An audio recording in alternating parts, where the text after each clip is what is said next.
नमस्कार, मैं हूं निखिल सिंह। जेन नेक्स्ट में आप सभी का स्वागत है। जेन नेक्स्ट यानी युवाओं से जुड़ी हुई बात, युवाओं की बात और ऐसे विषय जिनका सरोकार सीधे युवाओं से है। जेन नेक्स्ट में हम ऐसे ही विषय उठाते हैं जो सीधे युवाओं से जुड़े होते हैं। और आज बात करेंगे पढ़ने पढ़ाने की, पठन पाठन की। श्रीराम शर्मा आचार्य ने कहा है कि अच्छी पुस्तकें जीवंत देव प्रतिमाएं हैं जिनकी आराधना से तत्काल उल्लास और प्रकाश मिलता है। लेकिन सवाल यह है कि क्या इन पुस्तकों की आराधना उस तरह से हो रही है? क्योंकि इंटरनेट के युग में जब सारी जानकारी हमारे फिंगर टिप्स पे है, ऐसे समय में क्या युवा उस तरह से इन पुस्तकों को पढ़ रहे हैं? क्या डूब कर किताबों में जैसा कि हम चाहते हैं, क्या वो पढ़ रहे हैं? तो आज का हमारा विषय भी इसी से जुड़े हुआ है कि युवाओं में पढ़ने की प्रवृत्ति। और इस विषय पर बातचीत करने के लिए हमारे साथ दिल्ली के तमाम संस्थानों के ढेर सारे युवा हैं जो अपनी बात यहां पर रखेंगे। आप सभी का बहुत स्वागत है। और इसके साथ ही साथ हमारे साथ दो खास मेहमान हैं। नेशनल बुक ट्रस्ट इंडिया के चेयरमैन बलदेव भाई शर्मा हमारे साथ में हैं और इसके साथ ही साथ Indian institute of mass communication नई दिल्ली के डीजी महानिदेशक केजी सुरेश साहब हमारे साथ में हैं। तो इन से भी हम इस विषय पर बातचीत करेंगे। सबसे पहले केजी सुरेश जी, आपके साथ शुरुआत करते हैं इस विषय के बारे में कि क्या पुस्तकों का पढ़ना किस तरह से जरूरी है और क्यों जरूरी है? क्या इंटरनेट के युग में क्या आज उन पुस्तकों पर वाकई मार पड़ी है जैसे हम सोच रहे हैं? निखिल जी, सबसे पहले तो मैं दूरदर्शन को साधुवाद देना चाहता हूं कि इतने महत्वपूर्ण विषय पर आपने जो है वो भी विश्व पुस्तक मेले के उपलक्ष्य में ये कार्यक्रम रखा।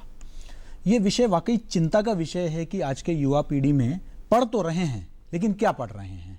आज इंटरनेट, सोशल मीडिया के माध्यम से कई उनके पास सूचनाओं की कमी नहीं है, इन्फॉर्मेशन बहुत जा रहा है। नॉलेज यानी कि ज्ञान की कमी है। सूचना बहुत है, ज्ञान नहीं है। और ये ज्ञान जो है ये पुस्तक से मिलती है। ये सबसे बड़ा फ़र्क है। आप इंटरनेट में भी बहुत चीज़ें पढ़ सकते हैं लेकिन पुस्तकों में जो ज्ञान है वो आपको इंटरनेट में नहीं मिलेगी। ये अलग बात है कि कुछ पुस्तकें अब इंटरनेट में भी अवेलेबल है, ये एक अलग चीज़ है। किंडल जैसे कई सॉफ्टवेयर है जिसके माध्यम से आप उसको पढ़ सकते हैं। लेकिन मेरा ये मानना है कि ये पुस्तकों का जो ये आज मैं अपने संस्था में भी देखता हूँ, दूसरे संस्थाओं में भी देखता हूँ कि ये पढ़ने की जो आदत छूट रही है, इस वजह से जो क्वालिटी है, जो गुणवत्ता रही है, उसमें बहुत फर्क आने लगा है। मुझे याद है हम लोगों ने जब पत्रकारिता शुरू की थी, मैंने अगर अपने ही पेशे को मैंने देखा तो हम लोग शुरुआती दिनों में British council library, American central library, यहाँ सबसे पहले हम जो है अपना सदस्यता लेते थे। उसके बाद वहाँ आज मैं देखता हूँ कि मेरे जो पुस्तकालय हैं 30,000 के करीब मेरे पास किताबें हैं, लेकिन मैं 30 से ज़्यादा लोगों को मैं कभी भी एक समय में मैंने अपने लाइब्रेरी में नहीं देखा। वो भी बहुत बड़ी बात है। यानी कि लोगों ने पढ़ने की आदत छोड़ दी है। मुझे लगता है कि इससे जो उनका जो शिक्षण स्तर है, उनका जो चीज़ों को समझने का बिल्कुल सतही स्तर पर आज जो है ज्ञान है, उसको बेहतर तरीके से उस ज्ञान के बारे में समझने के लिए उसके गहराई तक जाना और उसको समझना वो अब नहीं है। तो इसलिए आप क्या है कि आपने एक सुर्खी पढ़ ली, उसके आधार पर आपने तय कर लिया इस विषय पर मेरा मत बन गया। लेकिन उस मुद्दे को ठीक से पढ़ने के लिए आपको पुस्तकों को पढ़ना जरूरी है और वो आज मिसिंग है। इसके कई वजह है। आज समय नहीं है, बहुत काम करना है। आज आपको जो पहले हम लोगों के पास एक लेजर टाइम था वो आज नहीं है। तो ऐसे कई कमी जरूर है। और पुस्तकों का भी सिवाय एनबीटी जैसे संस्थाओं के जो सस्ता सुंदर और बहुत ही अच्छे क्वालिटी के किताब छापते हैं, किताबें बहुत महंगी हो गई हैं। ये भी एक वजह है कि एक साधारण मध्यम वर्ग, निम्न मध्यम वर्ग का परिवार में आप ज़्यादा पुस्तकें खरीद नहीं पाते हैं। और लाइब्रेरी की आदत, मुझे याद है पहले हम लोग दिल्ली में ही दिल्ली पब्लिक लाइब्रेरी की मोबाइल लाइब्रेरीज हुआ करती थी, हर मोहल्ले में जाते थे और वहाँ हम लोग कार्ड लेकर हम वहाँ पढ़ते थे। आज लाइब्रेरी का कल्चर ही खत्म होता जा रहा है, कोई लाइब्रेरी जाता ही नहीं है। मुझे लगता है कि घर में भी इसके लिए घर, शैक्षणिक संस्थाएं, सबका बराबर का जिम्मेदारी है कि हम इस आदत को जो है, और ये आदत डालना बहुत जरूरी है। जितना हम अध्ययन से दूर भाग रहे हैं उतना ही हम देख रहे हैं समाज में बहुत सारी समस्याओं भी आज हम देख रहे हैं।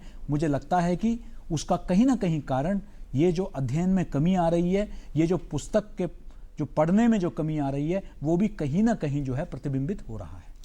तो ये पुस्तक पढ़ने में कमी बलदेव भाई शर्मा जी, ये जो अभी केजी सुरेश साहब ने कहा, कैसे ये रुचि और बढ़ाई जाए, क्योंकि एक बहुत चिंता का विषय है, जैसा कि सुरेश साहब ने बताया कि वो लगातार कम हो रही है। कैसे इस प्रवृत्ति को जीवंत बनाया जाए। और एक बात और जानना चाहेंगे कि जैसे अभी विश्व पुस्तक मेले का आयोजन हो रहा है, तो उसमें ये इस तरह के आयोजन कितना इस प्रवृत्ति को और बढ़ाने में आगे सहयोग करेंगे? जी, जहाँ तक पढ़ने की बात है तो आजकल के नौजवान पढ़ तो खूब रहे हैं, लेकिन विडंबना ये है कि उन पर पाठ्यक्रम की पढ़ाई का बोझ बहुत ज़्यादा है। और इसलिए हमें डॉक्टर बनना है, हमें इंजीनियर बनना है, हमें वकील बनना है, हमें IITN बनना है, ऐसे बहुत सारे संकल्प और कैरियर के बड़े मानदंड उनके सामने हैं और उनमें उनका पढ़ने में इतना समय लगता है कि समय बचता ही नहीं है। लेकिन हमें इस बात को समझना पड़ेगा, जैसे सुरेश जी ने कहा कि हम केवल इंजीनियर, डॉक्टर, वकील बनने के लिए हैं क्या? जो पाठ्यक्रम से इतर की पुस्तकें हैं जिनसे हमें ज्ञान मिलता है, वो वास्तव में हमें मनुष्य बनाती हैं, इंसान बनाती हैं। और अगर हम अच्छा इंसान ही नहीं बन सके मित्रों, तो फिर कैसे इंजीनियर, कैसे डॉक्टर, कैसे वकील? फिर जो बनकर हम करते हैं उसकी खबरें अखबारों में बड़ा दिल दहला देने वाली हैं। डॉक्टर जो करते हैं, कुछ इंजीनियर जो करते हैं, क्योंकि इंसानियत का जज्बा तो किताबें पैदा करती हैं, पाठ्यक्रम से अलग की जो किताबें हैं। और इसलिए किताबें पढ़ना बहुत ज़रूरी है। नौजवान पढ़ बहुत रहे हैं लेकिन उनके पास समय नहीं है। ये समय हमको निकालना पड़ेगा, क्योंकि ज़िंदगी तो हमारी अपनी है ना, उसको संवारना हमको है। तो कम से कम जीवन में ये तय करें कि एक वर्ष में एक किताब पाठ्यक्रम से अलग हम जरूर पढ़ेंगे, जो जीवन की कोई प्रेरणा देती हो, जीवन के हमारे स्किल को निखारती हो, जीवन मूल्यों का निर्माण करती हो, हमारे अंदर नैतिकता के गुण निर्माण करती हो। ऐसी एक किताब जीवन में हम जरूर पढ़ें। पढ़ तो हम बहुत रहे हैं लेकिन कुछ सार्थक पढ़ें, पहली चीज़। दूसरी चीज़, जैसा निखिल जी ने कहा कि विश्व पुस्तक मेले जैसे जो आयोजन है, ये बहुत ज़्यादा पढ़ने की प्रवृत्ति को बढ़ाने में सहायक है। मैं एक उदाहरण आपको देता हूँ। पिछले बार जो हमारा विश्व पुस्तक मेला लगा, उसमें 15 लाख के करीब फुटप्रिंट हुआ। और पहली बार ऐसा हुआ जब अखबारों ने लगभग रोज़ छापा कि ट्रेड फेयर की तरह किताबों को खरीदने के लिए लोगों की लाइनें लग रही हैं, और विशेषकर विद्यार्थी, नौजवान उसमें आ रहे हैं। और एक अखबार ने तो बहुत अच्छे पूरे 6 कॉलम के बैनर से एक खबर छापी, book lovers return to book fair. तो ये इसलिए हो रहा है कि पढ़ने की प्रवृत्ति तो है जी, लेकिन उस प्रवृत्ति को पूरा करने के लिए जो वातावरण चाहिए, जो समय चाहिए, जो एक भावना चाहिए, वो नहीं है। पुस्तक मेले के माध्यम से हम लोग, नेशनल बुक ट्रस्ट ये जो आयोजन करता है, इसमें देश विदेश के प्रकाशक आते हैं, अलग अलग भाषाओं की किताबें अलग अलग विषयों पर लाते हैं। तो सारे नौजवान चाहते हैं कि हम उनको भी पढ़ें। पर मित्रों, जीवन हमारा है, अगर इसको केवल डॉक्टर बनने, इंजीनियर बनने, वकील बनने में ही हम लगा देंगे तो हम इंसान कब बनेंगे? उसके लिए हमको तय करना पड़ेगा कि हम एक किताब जरूर ऐसी पढ़ें जो हमारी जीवन की दिशा को तय कर सके। हम कई बार सेलिब्रिटीज़ के इंटरव्यू पढ़ते हैं, किताबों की अहमियत उससे प्रकट होती है। इंटरव्यू में क्या लिखा होता है? एंकर पूछता है, आपकी ज़िंदगी में किताब का कोई महत्व है क्या? तो सेलिब्रिटी कहता है कि मैंने जीवन में अमुक किताब पढ़ी थी, उसने मेरी ज़िंदगी बदल दी। किताब की ये ताकत है। और भले ही टेक्नोलॉजी का ज़माना कितना ही है, आगे निखिल जी इस विषय में भी बात करेंगे, लेकिन जो लिखी हुई किताब है वो हमारी स्वाभाविक प्रवृत्तियों के ज़्यादा नज़दीक है। और इसलिए विश्व पुस्तक मेला तो हम केवल दिल्ली में लगाते हैं, नेशनल बुक ट्रस्ट की तरफ से पूरे भारतवर्ष में अलग अलग राज्यों में अलग अलग स्थानों पर हम पुस्तक मेले लगाते हैं और खूब किताबें खरीदी जाती हैं। मैं एक छोटा उदाहरण आपको दूंगा कि अभी हमारी पुस्तक मेलों के अलावा पुस्तकों को लोगों तक पहुंचाने के लिए, पुस्तक पढ़ने की प्रवृत्ति बढ़ाने के लिए हमारी एग्जीबिशन वैन, जिन्हें हम पुस्तक परिक्रमा कहते हैं, वो दूर दराज के गांव कस्बों तक जाती हैं और इतनी उत्साहपूर्वक उन किताबों को खरीदने की ललक लोगों में रहती है। अभी उड़ीसा में कुछ महीने पहले हमारी पुस्तक परिक्रमा की बस 2 2 महीने घूमी और आपको आश्चर्य होगा कि उस जनजातीय क्षेत्र में करीब 15 लाख की पुस्तकें उस एग्जीबिशन वैन से बिकी। तो सब उन्हीं लोगों ने तो खरीदी, पढ़ने के लिए खरीदी हैं, केवल वो लाइब्रेरी में जाके रखी नहीं गई हैं, इंडिविजुअली खरीदी गई हैं। तो पढ़ने की ललक बहुत ज़्यादा है। हमको ये तय करना पड़ेगा कि इन व्यस्तताओं के बीच भी, कैरियर बनाने की चाह के बीच भी हमारे मन में हमारी इंसानियत का जज्बा बनाए रखने की प्रवृत्ति बढ़े। उसके लिए किताब बहुत जरूरी है। किताब के बिना इंसानियत का जज्बा नहीं आ सकता। लेकिन शर्मा जी, सवाल फिर भी एक ये जरूर है कि युवा आखिर इन किताबों के लिए आकर्षित क्यों हो, क्यों पढ़े, क्या कुछ ऐसा करें कि ये किताबें और रुचिकर हों, इनके दिल के करीब हों, जिसमें ये डूब कर इसको पढ़े। सुरेश जी, आपसे इसका जवाब जानना चाहेंगे कि ऐसा क्या कुछ किया जाना चाहिए कि हमारे युवा, ये नहीं कहूंगा कि उस पर रिटर्न हो, लेकिन कम से कम बरकरार रहे। स्थितियां उत्साहजनक हैं, लेकिन अभी उसे और आगे बढ़ाने की जरूरत है। देखिए, एक तो पुस्तक लेखन को आकर्षक नए जमाने के हिसाब से दोबारा लिखने की जरूरत है। पहले जैसे लिखते थे कि बहुत प्रिंट होता था, और अब जो है उसमें इलस्ट्रेशन की जरूरत है। नया पीढ़ी वो देख रही है कि कितना इलस्ट्रेटेड हो, कितना पिक्टोरियल हो, उसमें कितना इंफॉर्मेशन को आप किस फॉन्ट में देंगे, कितना आप किताब का जो क्वालिटी होगा, पन्नों की जो क्वालिटी होगी उसको आप कैसे देखेंगे, ग्राफिक्स होगा उसमें। तो नए ज़माने के जो नए पाठक है उनको आकर्षक करने के लिए शीर्षक भी उतना ही बढ़िया होना चाहिए। और विषय जी, अब उस विषय, एक ही विषय को, हमें याद है कि हम पुराने जो बड़े वीर योद्धा थे उनके बारे में हम पढ़ते थे, अमर चित्र कथा होती थी उस ज़माने में, उससे हम पढ़ते थे बहुत, हमें बहुत बहुत सारे कहानियों के बारे में पता चला। और आज जो है, आज जैसे अभी मैं बलदेव भाई से बात कर रहा था कि जितने ये हमारे वीर गति प्राप्त हैं और जो अपने बहुत बहादुर सिपाही हैं जिनको परमवीर चक्र प्राप्त है, ऐसे लोगों को अब शहीदों को हम जो है हमारे युवाओं के मन में उनके प्रति जो श्रद्धा हो और उनसे प्रेरणा मिले, उसके लिए पुस्तकें अब एनबीटी छाप रही हैं। तो वो जो विषय है जो आज के संदर्भ में सार्थक हो, आज के संदर्भ में लोगों का रुचि हो, ऐसे विषयों की तरफ भी जो है ये प्रकाशकों का भी एक दायित्व बनता है। और एनबीटी जैसे जो संस्थाएं जिनका एक मुनाफा कमाने का नहीं है, जिनका ऐसे जो संस्थाएं, इनका विशेष भूमिका है। और मुझे बड़ी खुशी है कि बलदेव भाई जी जैसे एक दूरदृष्टि वाले व्यक्ति के नेतृत्व में ये काम हो रहे हैं, क्योंकि ये बहुत ज़रूरी है कि जो युवा पीढ़ी है उनको समकालीन जो मुद्दे हैं, विषय हैं, इनसे उनको प्रेरित। आज चर्चा होती है सरदार पटेल के बारे में, आज चर्चा होती है मदन मोहन मालवीय के जीवन के बारे में, आज चर्चा होती है बाबा साहब अंबेडकर के जीवन के बारे में। तो इनके बारे में युवा पीढ़ी को उनके भाषा में, अगर आप उनको बड़े बड़े किताबें जो लिखी गई है उन पर, उस आधार पर उनको दिया जाएगा तो कोई नहीं पढ़ेगा।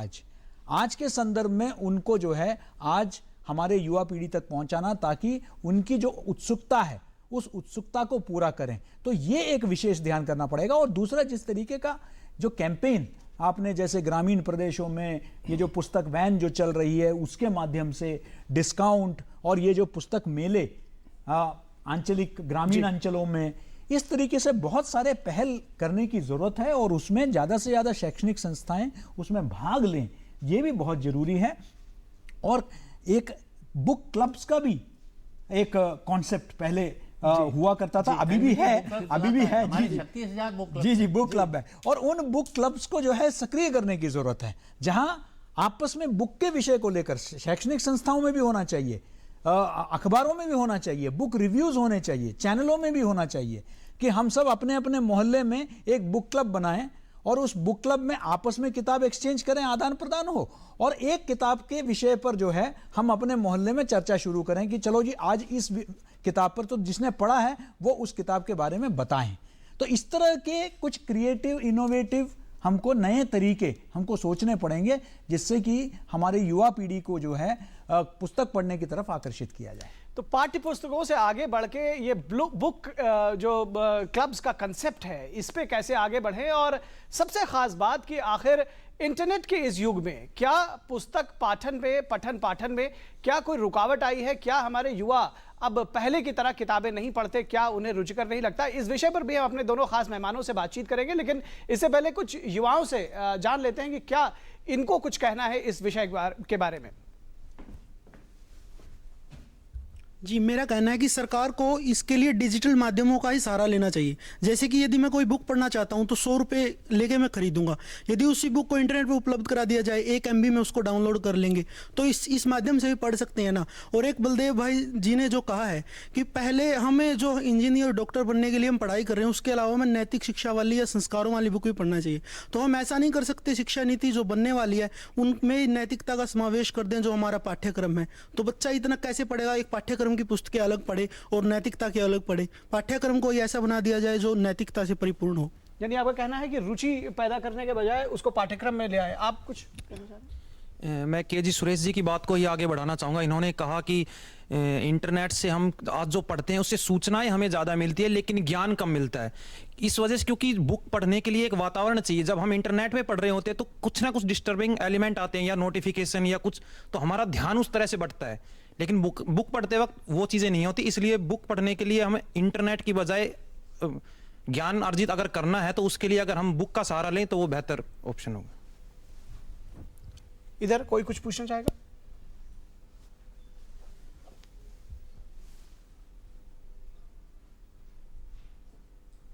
मैं ये कहना चाहूँगा कि अब जैसे कह रहे हैं कि किताबें ज़्यादा पढ़नी चाहिए, तो लोग आजकल इंटरनेट के थ्रू ही पढ़ लेते हैं।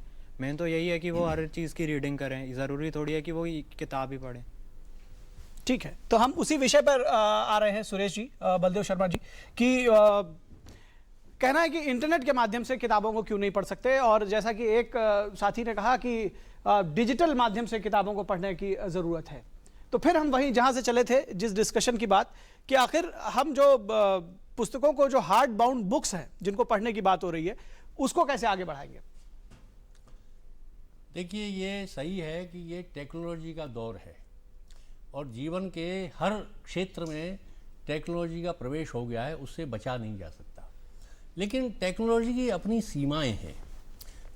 किताब को आप अगर लैपटॉप पर या मोबाइल ऐप पर पढ़ेंगे तो लगातार 200 पेज की किताब पढ़ना, ये जो हमारी मानवीय सुविधा है उसके अनुकूल नहीं बनता है। हम इस टेक्नोलॉजी का इन्फॉर्मेशन के लिए ज़्यादा से ज़्यादा इस्तेमाल करते हैं। कुछ खास चीज़ें, किसी किताब में कोई चैप्टर है, वहाँ से कोई जानकारी हमने ले ली, लेकिन इसलिए टेक्नोलॉजी को हम डिस्कार्ड भी नहीं कर सकते। हमारे नेशनल बुक ट्रस्ट ने भी ई बुक्स के प्रोजेक्ट को शुरू किया है और 100 से ज़्यादा किताबें हम उसमें लाए हैं। धीरे धीरे हम जितने भी महत्वपूर्ण प्रकाशन हमारे हैं उन सबको डिजिटलाइजेशन में लाएंगे। लेकिन जो छपी हुई किताब है उसकी भी अपनी अहमियत है। मैं गुलजार साहब ने 4 पंक्तियाँ, किताब के बारे में पूरी कविता है पर उसमें से 4 पंक्तियाँ आपको सुनाऊंगा। जो छपी हुई किताब है वो जैसे उन्होंने कहा, वो मानवीय संवेदनाओं के बड़ी करीब होती है। किताब के साथ हमारा जुड़ाव होता है। इंटरनेट में तो जैसे उन्होंने कहा कि हम किताब पढ़ रहे हैं, फिर एक किसी मार्केट प्रोडक्ट का विज्ञापन भी उसमें आ जाता है, उसको हटाओ तो हटता ही नहीं है, फिर इरिटेशन होता है, बंद कर देते हैं, या कनेक्टिविटी खत्म हो गई, गोल गोल गोल गोल घूमता रहता है वो, फिर मन परेशान हो जाता है, छोड़ो यार हम नहीं पढ़ते। किताब के साथ ऐसा कुछ नहीं है। लेकिन किताब के साथ मित्रों, रिश्तों की जो बुनावट है, जो मानवीय संवेदनाओं का लगाव है, वो अद्भुत है। और इसलिए किताब इस टेक्नोलॉजी के ज़माने में भी डिस्कार्ड नहीं हुई है, उसकी उतनी अहमियत है। हम राष्ट्रीय पुस्तक न्यास में देखते हैं कि पुस्तकों की बिक्री में लगातार बढ़ोतरी हो रही है। केवल 2 कारण हैं जिनकी वजह से पुस्तकों को कम पढ़ा जा रहा है, ऐसा संकेत मिलता है कि एक तो किताबों की कीमत बहुत ज़्यादा हो गई। दूर दराज ग्रामीण क्षेत्र में रहने वाला जो बालक है, विद्यार्थी है, उतनी कीमती किताबें नहीं खरीद सकता, क्योंकि उसको तो पढ़ाई की किताबें भी, कैरियर, वो उसकी पाठ्यक्रम की किताबें भी खरीदनी है। दूसरा, किताबों के जो केंद्र हैं बिक्री के, बड़े बड़े शहर हैं। भारत तो 6 लाख से ज़्यादा गांवों का देश है, कस्बों का देश है। उनकी पहुंच उन लोगों तक है ही नहीं, शॉप्स की, दुकानों की। तो दिल्ली में थोड़ी आएगा किताबें खरीदने आदमी। किताबें सस्ती हों और लोगों के नज़दीक तक हम उनको ले जाएं। राष्ट्रीय पुस्तक न्यास क्योंकि ये दोनों काम करता है, इसलिए हमको कभी लगता ही नहीं लोग किताबें पढ़ना नहीं चाहते। लेकिन पढ़ने के लिए जो ई बुक है और किताब है, ये दोनों महत्वपूर्ण हैं, दोनों में कोई भेद नहीं है। लेकिन सुविधाजनक किताब है, किताब के साथ रिश्तों की बुनावट है। गुलजार साहब ने कविता लिखी है, उसकी 4 पंक्तियां हैं। किताबों में रखे रहते थे जो सूखे फूल। इस दौर की जो पीढ़ी है वो किताबों में फूल नहीं रखती है रिश्ते बनाने के लिए। हम लोगों के दौर की जो पीढ़ी थी उसमें किताबों में फूल रखे जाते थे और बहुत साल बाद उस किताब को पलटते समय वो सूखा हुआ फूल निकलता था, तब याद आती थी उन रिश्तों की। किताबों में रखे रहते थे जो सूखे फूल और सूखी पत्तियां। किताबें गिराने, उठाने, देने और लेने के बहाने बनते थे जो रिश्ते। किताबें नहीं रहेंगी तो उन रिश्तों का क्या होगा। ये किताबों की जो संवेदनाओं को जगाने वाली भूमिका है। आप देखिए पुरानी फिल्में, आप देखिए काले सीन आते हैं तो उसमें संबंध बनाने के लिए, रिश्ते बनाने के लिए, दोस्ती के लिए जानबूझकर किताब गिरा दी और उधर से जो आ रहा है उसने उठाकर आपको पकड़ा दी, जान पहचान हो गई, रिश्ता आगे बढ़ गया। तो किताबें केवल अक्षर नहीं दिखाती हमको, किताबें रिश्तों की बुनावट के साथ हमको जोड़ती हैं, एक संवेदना के साथ जोड़ती हैं। किताबें उस संवेदना के द्वारा पूरे मानवीय समाज को एक सूत्र में बांधकर खड़ा करती है। इंटरनेट हमें, जैसा सुरेश जी ने कहा, जानकारी दे सकता है। किताब भी आप पढ़ोगे तो उसके साथ भावनात्मक रूप से आप नहीं जुड़ोगे इंटरनेट पर, लेकिन किताब हाथ में जब होगी वो आपको भावनात्मक रूप से उस विषय से जोड़ देती है। और इसलिए दोनों में कोई टकराव नहीं है। लेकिन इसके बावजूद जो लिखी हुई पुस्तक है, इस टेक्नोलॉजी के ज़माने में भी कालबाह्य नहीं हुई है। अभी मैं शारजा इंटरनेशनल बुक फेयर में गया था, वहाँ कई देशों के लोग आए, ट्रेड से जुड़े हुए लोग आए, उनके साथ मेरी बातचीत हुई, एक कॉन्फ्रेंस हुई। उसमें ये निष्कर्ष निकल के आया कि पिछले वर्ष में जो ई बुक्स का कारोबार है वो 4% घटा है। क्योंकि एक उत्साह शुरू में जरूर बनता है कि ई बुक्स को हम पढ़ेंगे, लेकिन आप उसको रेगुलरली नहीं पढ़ सकते। जितनी वहाँ ज़रूरत है उतना पढ़ेंगे, लेकिन किताब हमेशा साथ रहती है। इसलिए किताब की भूमिका कभी घटने वाली नहीं है। किताब लगातार बढ़ेगी, बशर्ते हम किताबों के प्रति अपने मन में ये उत्साह जगाएं। जैसा सुरेश जी ने कहा, बहुत महत्वपूर्ण बात है कि किताबों को इस दौर के नौजवानों की रुचियों के अनुसार ढालना पड़ेगा। न केवल उनकी डिजाइनिंग, बल्कि उनकी जो कंटेंट है। हम जैसे एनबीटी की तरफ से पब्लिशिंग कोर्स लगाते हैं ग्रेजुएट्स के लिए, देश भर में अलग अलग स्थानों पर। अभी मेरठ यूनिवर्सिटी में हमने लगाया।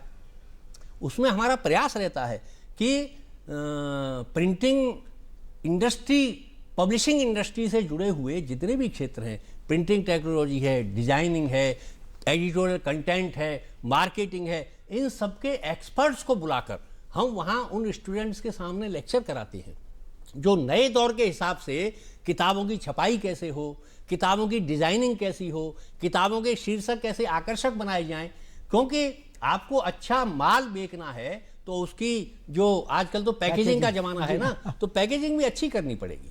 इसलिए ये बहुत आवश्यक है कि हमारी जो नई पीढ़ी है, ये टेक्नोलॉजी के ज़माने में ढली हुई है, इसकी रुचियां अलग प्रकार की हैं, उसके अनुरूप हम पुस्तकों का लेखन, पुस्तकों का प्रस्तुतिकरण, पुस्तकों का डिस्प्ले करेंगे तो वो आकर्षक होंगी। और एक बार आकर्षण बनने के बाद फिर उससे जुड़ाव भी बनता है। जिसमें आकर्षण ही नहीं होगा तो फिर तो हम छोड़ के चल देंगे, फिर जुड़ाव कहाँ से होगा। जी बिल्कुल। सुरेश जी, एक सवाल आपसे आखिरी में जानना चाहेंगे कि क्या पढ़ें, ये भी एक बेहद ज़रूरी सवाल है। और ये बेहद, कई बार पेरेंट्स बड़े चिंतित होते हैं कि हमारे बच्चे पढ़ क्या रहे हैं। इसको कैसे सुनिश्चित करें कि बच्चे जो पढ़ रहे हैं वो अच्छा ही पढ़ें। देखिए, ये रुचिकर बनाने की बात जो अभी बलदेव भाई ने कहा, वही है कि आप सोच के देखिए कि इस देश में कभी पहले कॉर्नफ्लेक्स नहीं खाया जाता था। सही तरीके से मार्केटिंग हुआ तो ये देश जहां कभी कॉर्नफ्लेक्स नहीं खाया जाता था, आज पूरा देश कॉर्नफ्लेक्स खा रहा है, क्योंकि उसकी मार्केटिंग हुई है। इस देश का राष्ट्रीय खेल जो है हॉकी है। इस देश में जो है हम गाँव में कबड्डी खेलते हैं, लेकिन यहाँ क्रिकेट की अच्छी मार्केटिंग हुई तो आज क्रिकेट सब देख रहे हैं, क्रिकेट सब खेल रहे हैं।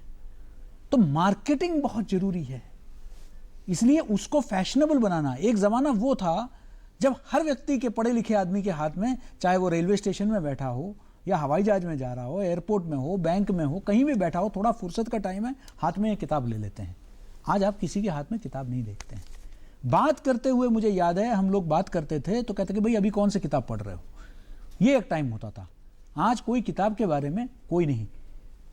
टीवी में कोई सनसनी खबर चल रही है कि किसने किसका मर्डर किया था, ये कहानी जरूर जो है उस पर खूब चर्चा होती है। लेकिन इस विषय पर एक आंदोलन के तहत जितने जो नागरिक समाज है उसकी तरफ से, जो पुस्तकों के जो प्रेमी हैं उनकी तरफ से, एनबीटी जैसे सरकारी और गैर सरकारी जो प्रकाशक है, सबको हाथ मिलाना होगा और एक आंदोलन शुरू करना होगा कि reading a book should become fashionable. It should become fashionable to read a book. किताब हाथ में होना नहीं, किताब को पढ़ना। लोग जो है अपने अलमारियों में सजा के किताब को रखते हैं, कितने पढ़े हैं भाई उसमें से? आजकल वो भी फैशनेबल हो गया। पीछे जब है, जब शूटिंग करते हैं टीवी में, तो आप पीछे पूरा अलमारी में किताब है, कितने पढ़ लिए भाई? उनमें से क्या किताबें पढ़ रहे हैं? क्या किताबें हम लाइब्रेरी में उपलब्ध करा रहे हैं? मुझे लगता है कि ये भी टेस्ट कल्टीवेट किया जाता है। टेस्ट अपने आप नहीं, आज के युवा पीढ़ी के अंदर आप वो टेस्ट को कल्टीवेट करें, ये बहुत जरूरी है। जी बिल्कुल, तो टेस्ट कल्टीवेट करने की बात है। जैसा कि सुरेश जी ने कहा कि एक आंदोलन चलाने की बात है, पुस्तकों से जुड़ने की बात है। सफदर हाशमी साहब ने कहा है कि पुस्तकें, किताबें करती हैं बातें, कुछ पुराने समय की और कुछ आज की, कल की, कुछ हमारे सुख दुख की बातें करती हैं। ये किताबें बहुत कुछ कहती हैं, उनको सुनने की जरूरत है, उनको समझने की जरूरत है। तो ये आज हम देखेंगे कि किस तरह से इन किताबों को आप सुनते हैं, समझते हैं और देखते हैं कि ये क्या कुछ कहती हैं, हमारी बात करती हैं, आपकी बात करती हैं, दुनिया की बात करती हैं। तो उनसे हम ज्ञान अर्जित करें, अपने आप को मनुष्य बनाएं। जैसा कि अभी बलदेव भाई ने कहा कि मनुष्य बनना एक बेहद जरूरी चीज है और इसको हमें इन पुस्तकों के जरिए ही मिलेगा। तो इसमें जो ज्ञान छिपा है, जो मेधा प्रतिभा आपकी जो प्रस्फुटित होगी इसके जरिए, उसको आप, इसके ज्ञान को आत्मसात करिए और आगे बढ़िए। तो आज के हमारे इस खास कार्यक्रम में बस इतना ही। अगली बार हम आपको मिलेंगे एक नए विषय के साथ। नमस्कार।